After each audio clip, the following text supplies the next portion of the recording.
Hello everyone. आज हम लोग बात करेंगे केमिस्ट्री का एक बहुत इम्पोर्टेंट टॉपिक, इक्विवेलेंट कंसेप्ट।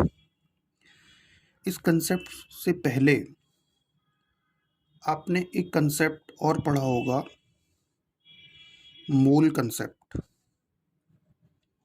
जिसमें हम लोग बात करते हैं नंबर ऑफ मोल्स की बात करते हैं। और आप जानते हैं कि नंबर ऑफ मोल्स होते हैं किसी भी सब्सटेंस का given mass divided by molar mass. ये एक तरीका है नंबर ऑफ मोल्स निकालने का। हालांकि दो और तरीके हैं, बट ये बेसिक फार्मूला है नंबर ऑफ मोल्स निकालने का, जिससे हम लोग नंबर ऑफ मोल्स निकालते हैं मोल कंसेप्ट में। वहीं पैरेलली हम लोग बात करते हैं इक्विवेलेंट कंसेप्ट की। तो जिस तरीके से मोल कंसेप्ट में नंबर ऑफ मोल्स की बात होती है, उसी तरीके से इक्विवेलेंट कंसेप्ट में नंबर ऑफ इक्विवेलेंट्स की बात होती है। किसी भी सब्सटेंस के नंबर ऑफ इक्विवेलेंट्स निकालने के लिए हम यूज़ करते हैं गिवन मास उस सब्सटेंस का डिवाइडेड बाय इक्विवेलेंट मास। ये एक फार्मूला है जिससे हम लोग नंबर ऑफ इक्विवेलेंट्स निकालते हैं। नंबर ऑफ इक्विवेलेंट्स को हम लोग ग्राम इक्विवेलेंट्स भी कहते हैं। तो हम कहेंगे gram equivalents is equal to given mass को मैं W से डिनोट कर रहा हूँ, जिसको हमेशा ग्राम में पुट करना होता है, और इक्विवेलेंट मास को मैं E से डिनोट करता हूँ। तो this is how you can calculate number of gram equivalents. एक और यहाँ पर क्वेश्चन आता है कि ग्राम इक्विवेलेंट्स की ज़रूरत क्या है, क्यों हम लोगों ने ग्राम इक्विवेलेंट्स को डिफाइन किया। तो ग्राम इक्विवेलेंट्स एक्चुअली कई सारी रिएक्शंस में यूज़ होता है, और फिज़िकल केमिस्ट्री के कई क्वेश्चंस में जब हम इसको अप्लाई करते हैं तो हमारे जो क्वेश्चंस हैं वो ज़्यादा आसान हो जाते हैं एज़ कम्पेयर टू जब आप उस क्वेश्चन को मूल कंसेप्ट से सॉल्व करोगे। तो इसके एप्लीकेशंस क्या हैं, यूजेस क्या हैं, वो हम देखते हैं। बट उससे पहले ग्राम इक्विवेलेंट्स निकालने की बात करते हैं, जिसमें बात होती है इक्विवेलेंट मास। तो क्या है इक्विवेलेंट मास, जिसको इक्विवेलेंट वेट भी कहते हैं। तो इक्विवेलेंट मास डिफाइन करने के लिए हम लोगों ने तीन रेफरेंस लिए, हाइड्रोजन, ऑक्सीजन और क्लोरीन। ये तीन रेफरेंस हमने लिए to define the equivalent mass. और हमने fix amount of hydrogen, fix amount of oxygen और फिक्स अमाउंट ऑफ क्लोरीन लिया। 1 gram hydrogen, 8 gram oxygen, 35.5 gram chlorine as a reference हमने लिया है इक्विवेलेंट मास को डिफाइन करने के लिए। और भी रेफरेंसेस यूज़ किए जा सकते हैं, ज़रूरी नहीं है कि इक्विवेलेंट मास को सिर्फ हाइड्रोजन, ऑक्सीजन और क्लोरीन के टर्म में डिफाइन किया जा सके। तो मैंने कोई एक सब्सटेंस ले लिया। ये जो सब्सटेंस है, ये एलिमेंट हो सकता है, एसिड हो सकता है, बेस हो सकता है, कुछ भी हो सकता है। तो इस सब्सटेंस की रिएक्शन हमने की हाइड्रोजन से, 1 ग्राम हाइड्रोजन से, और हमने देखा कि उस सब्सटेंस का कुछ अमाउंट इस 1 ग्राम हाइड्रोजन से कंबाइंड कर रहा है, रिएक्शन कर रहा है, या 1 ग्राम हाइड्रोजन को डिस्प्लेस कर रहा है।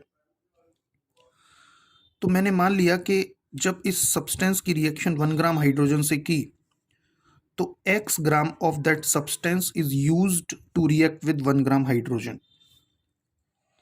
फिर हमने देखा कि उसी सब्सटेंस का x ग्राम अमाउंट ही 8 ग्राम ऑक्सीजन से रिएक्शन कर रहा है, और उसी सब्सटेंस का x ग्राम अमाउंट ही 35.5 ग्राम क्लोरीन से रिएक्शन कर रहा है।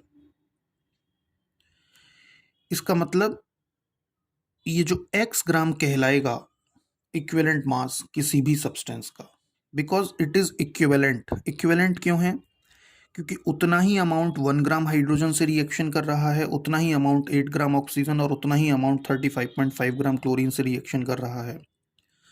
आप रिवर्स भी सोच सकते हैं कि 1 gram hydrogen react with x gram of substance, 8 gram oxygen react with x gram of same substance and 35.5 gram chlorine react with x gram of same substance.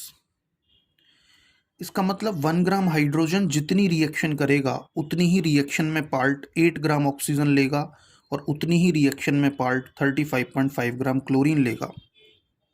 तो ये जो 1 ग्राम हाइड्रोजन है और 8 ग्राम ऑक्सीजन है और 35.5 gram chlorine है, ये तीनों के तीनों इक्विवेलेंट हो गए, एक दूसरे के इक्विवेलेंट हैं। तो जो इक्विवेलेंट मास की डेफिनेशन है या इक्विवेलेंट वेट की डेफिनेशन है वो क्या है एग्जैक्टली? किसी भी सब्सटेंस का इक्विवेलेंट वेट होता है उस सब्सटेंस का अमाउंट दैट रिएक्ट और डिस्प्लेसेस 1 ग्राम हाइड्रोजन और 35.5 ग्राम क्लोरीन और 8 ग्राम ऑक्सीजन।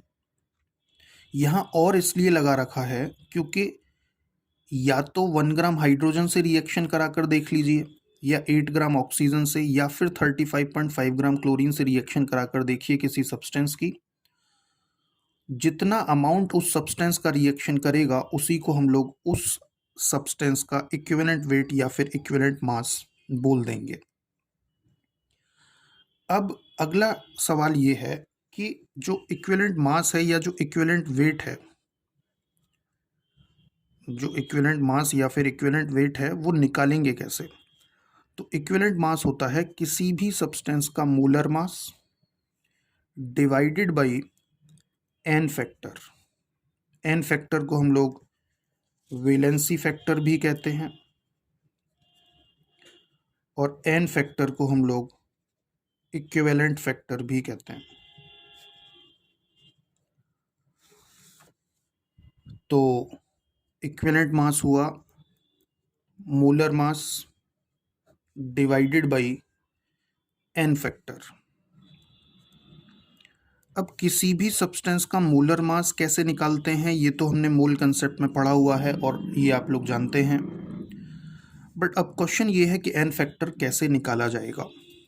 तो उसके लिए हम लोग बात करते हैं how to calculate the n factor, जो कि सबसे इम्पोर्टेंट टॉपिक है।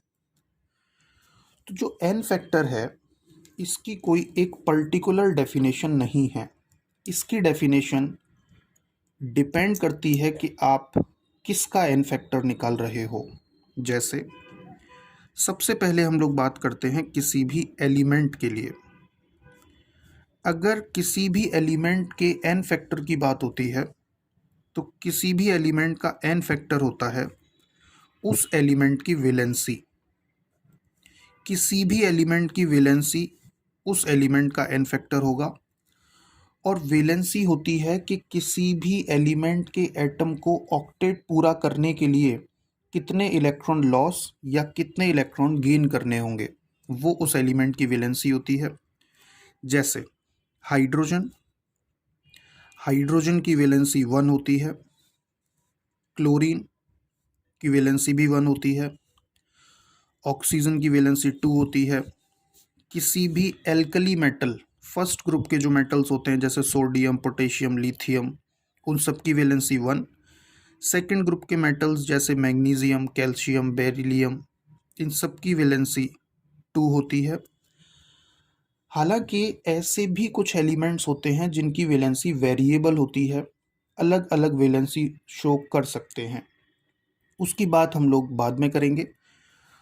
तो अगर आपको वैलेंसी पता चल गया इसका मतलब you have determined the n factor. तो अगर आपको इक्विवेलेंट वेट हाइड्रोजन का निकालना है तो हाइड्रोजन का molar mass upon n factor use करेंगे। तो हाइड्रोजन का मोलर मास है 1 और हाइड्रोजन का एन फैक्टर मतलब उसकी वैलेंसी भी 1 है। इसका मतलब 1 gram is the equivalent mass of hydrogen. अगर इक्विवेलेंट मास क्लोरीन का निकालें तो क्लोरीन का मोलर मास 35.5 और क्लोरीन की वैलेंसी 1 है, तो 35.5 gram is the equivalent mass of chlorine. और अगर आप ऑक्सीजन का इक्विवेलेंट मास निकालें तो ऑक्सीजन की मोलर मास 16 और ऑक्सीजन का एन फैक्टर 2 मतलब वैलेंसी, तो 16/2 8 ग्राम ऑक्सीजन का इक्विवेलेंट मास आएगा। उसी तरीके से आप इक्विवेलेंट मास सोडियम का निकाल सकते हैं, मोलर मास 23, वैलेंसी 1, तो 23 ग्राम इक्विवेलेंट मास होगा सोडियम का। उसी तरीके से आप इक्विवेलेंट मास कार्बन का निकाल सकते हैं, कार्बन का मोलर मास 12 और कार्बन की वैलेंसी 4, तो 3 gram is the equivalent mass of carbon. इसके बाद एक जो इम्पोर्टेंट चीज़ है यहीं पर वो ये है कि मान लीजिए आपके पास एक पर्टिकुलर कंपाउंड है CO2, कार्बन डाइऑक्साइड। अगर मैं 1 मोल कार्बन डाइऑक्साइड अज्यूम करता हूँ तो इसमें आप देखेंगे कि 1 मोल CO2 contain 1 mole carbon. 1 mole carbon means 12 gram carbon and 2 mole oxygen. 2 mole oxygen means 32 gram oxygen. 1 mole CO2 contain 12 gram carbon, 32 gram oxygen. तो अगर नंबर ऑफ इक्विवेलेंट्स निकाले जाएं, आप याद कीजिए नंबर ऑफ इक्विवेलेंट्स निकालते हैं given mass upon equivalent mass. तो कार्बन का गिवन मास 12 ग्राम है CO2 के अंदर और कार्बन का इक्विवेलेंट मास अभी अभी हमने देखा 3 ग्राम। सो 4 इक्विवेलेंट्स कार्बन के प्रेजेंट हैं CO2 के अंदर, और नंबर ऑफ इक्विवेलेंट्स अगर आप ऑक्सीजन के निकालते हो तो ऑक्सीजन का गिवन मास 32 है इस कंपाउंड CO2 के अंदर, और ऑक्सीजन का इक्विवेलेंट मास अभी अभी हमने देखा है 8 ग्राम, तो ये भी 4 निकल कर आएगा। इसका मतलब CO2 के अंदर 4 इक्विवेलेंट्स कार्बन के हैं और 4 इक्विवेलेंट्स ही ऑक्सीजन के हैं, और ये हर कंपाउंड के लिए वैलिड है। किसी एक पर्टिकुलर कंपाउंड में हर एलिमेंट के नंबर ऑफ इक्विवेलेंट्स इक्वल होते हैं। बिल्कुल उसी तरीके से अगर आपके पास H2O है तो H2O में हाइड्रोजन के जितने इक्विवेलेंट्स होंगे ऑक्सीजन के भी उतने ही इक्विवेलेंट्स होंगे। नंबर ऑफ इक्विवेलेंट्स की बात कर रहे हैं हम लोग। फॉर एग्जांपल आपने अज्यूम किया 1 मोल H2O, तो 1 मोल H2O कंटेन 2 मोल हाइड्रोजन, और अगर 2 मोल हाइड्रोजन है इसका मतलब 2 ग्राम हाइड्रोजन, तो हाइड्रोजन के इक्विवेलेंट्स होंगे, हाइड्रोजन का मास और इक्विवेलेंट मास 1 होता है, 2 इक्विवेलेंट्स होंगे हाइड्रोजन के।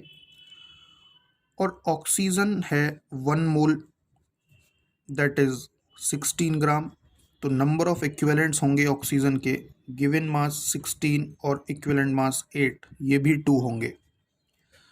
तो किसी भी कंपाउंड के अंदर हर एलिमेंट के नंबर ऑफ इक्विवेलेंट्स इक्वल होते हैं। एक और इम्पोर्टेंट कंसेप्ट मैं आपको बता देता हूँ कि अगर आपके पास एक रिएक्शन है जिसमें A और B दो रिएक्टेंट रिएक्शन कर रहे हैं और प्रोडक्ट बना रहे हैं, लेट्स से C और D। लेट्स से A का कोफिशिएंट स्मॉल a और B का कोफिशिएंट स्मॉल b, C का कोफिशिएंट स्मॉल c और D का कोफिशिएंट स्मॉल d है। तो किसी भी रिएक्शन में सारे के सारे रिएक्टेंट्स जो रिएक्शन कर रहे हैं और सारे के सारे प्रोडक्ट जिनका फॉर्मेशन हो रहा है, सबके नंबर ऑफ इक्विवेलेंट्स इक्वल होते हैं। मतलब इस रिएक्शन के अंदर number of equivalents of A will be equal to number of equivalents of B, which is equal to number of equivalents of C, which is equal to number of equivalents of D। But अगर आप मोल concept के according बात करो, ये आपने बात की है अकॉर्डिंग टू इक्विवेलेंट कंसेप्ट, लेकिन अगर आप मोल कंसेप्ट के अकॉर्डिंग बात करो तो फिर कोफिशिएंट्स पर जाना होगा, और हम बोलेंगे A moles of A react with B moles of B, means A moles of A is equivalent to B moles of B, which will equivalent to C moles of C, which is equivalent to D moles of D। इसका मतलब अगर मोल concept के according किसी भी reaction में बात की जाए तो इम्पोर्टेंट होता है कोफिशिएंट्स पता होना, small a, small b, small c and small d। But equivalent concept में ऐसा कुछ भी नहीं है। इक्विवेलेंट कंसेप्ट में इररेस्पेक्टिव ऑफ कोफिशिएंट सब सारे के सारे रिएक्टेंट और सारे के सारे प्रोडक्ट के नंबर ऑफ इक्विवेलेंट्स इक्वल होंगे। और ये एक ऐसा कंसेप्ट है जो हमें हेल्प करता है बहुत सारे क्वेश्चंस को सॉल्व करने में। जैसे अगर एक क्वेश्चन देखा जाए इसी कंसेप्ट पर बेस्ड, तो क्वेश्चन ये है, a metal oxide contains 40% oxygen by weight. तो उसने पूछा है calculate equivalent weight of metal. आपसे बोला गया है कि एक मेटल की ऑक्साइड है जिसके अंदर 40% ऑक्सीजन है बाय वेट। इसका मीनिंग ये है कि 100 gram metal oxide will contain 40 gram oxygen. And obviously अगर उस 100 ग्राम मेटल ऑक्साइड के अंदर 40 ग्राम ऑक्सीजन है तो 60 ग्राम बचा हुआ मेटल होगा।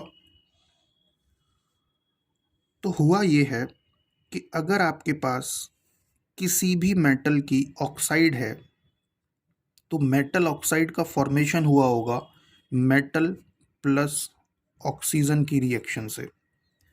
तो metal plus oxygen gives metal oxide. मुझे रिएक्शन पता है। अब यहाँ इस रिएक्शन की इक्वेशन पता होना ज़रूरी नहीं है, क्योंकि बिल्कुल ज़रूरी नहीं है इक्विवेलेंट कंसेप्ट में किसी भी रिएक्शन की इक्वेशन के कोफिशेंट्स पता होना। तो इर्रेस्पेक्टिव ऑफ कोफिशेंट्स मैं बोलूँगा equivalents of metal will be equal to equivalents of oxygen, which will be equal to equivalents of metal oxide।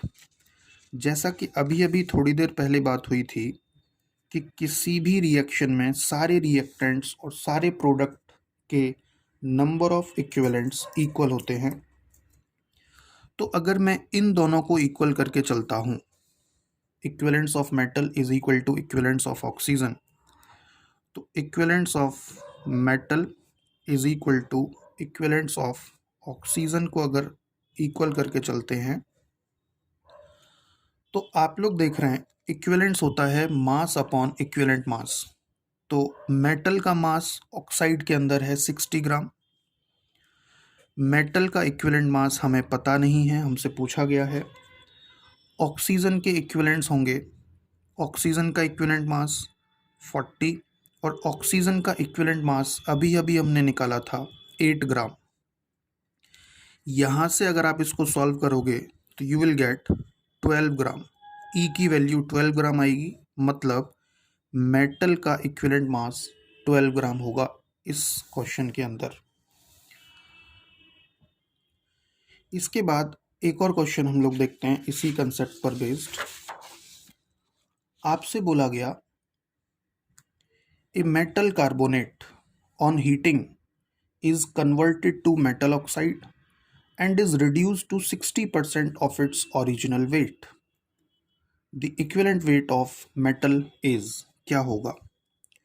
तो आपसे कहा गया है कि एक मेटल कार्बोनेट है, अगर इस मेटल कार्बोनेट को हीट करते हैं तो ये कन्वर्ट हो जाती है उसी मेटल की ऑक्साइड में, और ऐसा करते समय उस मेटल कार्बोनेट का वेट रिड्यूस होकर 60% रह जाता है। मतलब इस रिएक्शन के अंदर अगर W ग्राम मेटल कार्बोनेट लिया गया है तो दी मास इज रिड्यूस्ड टू 60%। मतलब आपकी जो मेटल ऑक्साइड है वो सिर्फ 60% रह जाएगा मेटल कार्बोनेट के कंपैरिजन में, मतलब 0.6 of W। This is 60% of W।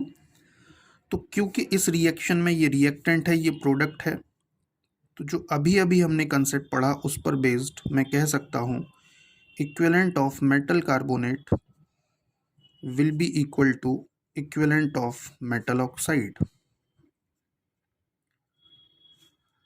अब मेटल कार्बोनेट के इक्विवेलेंट्स होंगे मेटल का मास, मेटल कार्बोनेट के इक्विवेलेंट्स होंगे मेटल कार्बोनेट का मास अपॉन मेटल कार्बोनेट का equivalent mass of metal carbonate, which is equal to equivalents of metal oxide, मतलब metal oxide का weight 0.6 W upon metal oxide का equivalent wait.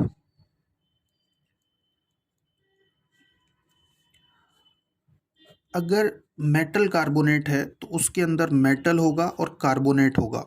Carbonate होता है CO3 2-। किसी भी मेटल कार्बोनेट में मेटल और कार्बोनेट दो चीज़ें प्रेजेंट होंगी, और अगर आपको उसका इक्विवेलेंट मास निकालना है तो वो होगा मेटल का इक्विवेलेंट मास ई मान लेते हैं प्लस कार्बोनेट का इक्विवेलेंट मास। तो कार्बोनेट CO3 2- है, तो कार्बोनेट का अगर आप इक्विवेलेंट मास निकालोगे तो इसका molar mass upon n factor, molar mass के लिए 12 कार्बन का, 16 × 3 48 ऑक्सीजन का, तो ये आ गया 60। 60 is molar mass of carbonate.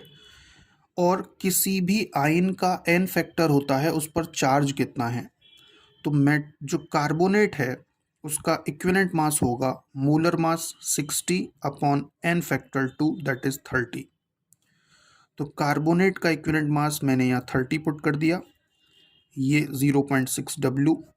इसी कंसेप्ट के अकॉर्डिंग मेटल ऑक्साइड का इक्विवेलेंट वेट होगा मेटल का इक्विवेलेंट वेट प्लस ऑक्सीजन का इक्विवेलेंट वेट 8।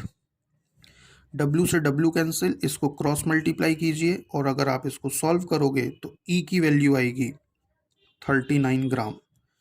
मतलब मेटल का इक्विवेलेंट मास 39 ग्राम है।